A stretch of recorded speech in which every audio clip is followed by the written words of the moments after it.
நம்ம திருப்பி போட போறோம்.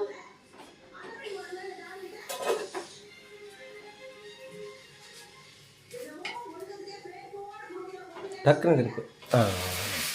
அது ஒன்றும் இல்லை, அது மாட்டிச்சு. போன தோசை வீடியோவில் இப்படி திருப்பி போடும்போது எண்ணெய் போடணும்னு சொல்லியிருப்பேன் கைஸ். அது கொஞ்சம் மன்னிச்சிருங்க கைஸ், எங்கள் பாட்டியோட இதனால நான் தெரியாமல் அப்படி சொல்லிட்டேன். ஆனால் இப்படி தான் நம்ம பண்ணணும். ஓகே, இது இன்னும் உள்ள வைக்கிறேன்.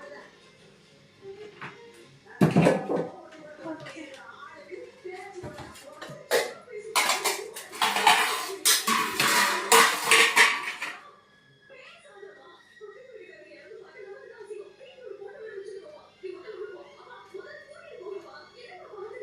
கொஞ்சம் கிரேவி.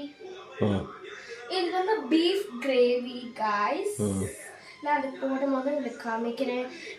இதுவும் நான் கொஞ்சம் ஹெல்ப் பண்ணேன். லாஸ்ட் அந்த மசாலாஸ் அப்புறம் இந்த கொத்தமல்லி தழை அது எல்லாமே போட்டு நான் வந்து மிக்ஸ் பண்ணி ஹெல்ப் பண்ணேன். டோன் ஃப்ரை பண்ணேன். ரொம்ப கிறிஸ்பியாக நான் வர வைக்கிறதுக்கு தான் இப்படி பண்ணுறேன் கைஸ். கிறிஸ்பினஸ்.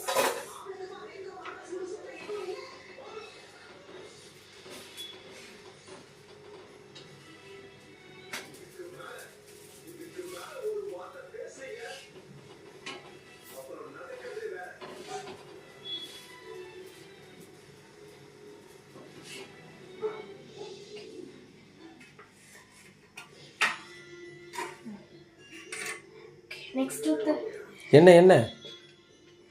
என்ன மறுபடியும் போட தேவையில்லை. சரி போட்டு அப்புறம் தோசை இதுவும் வந்து ஃப்ரெண்ட்ஸ். ஆமாம் ஃப்ரெண்ட்ஸ், என்ன ரொம்ப முக்கியம் ஃப்ரெண்ட்ஸ்.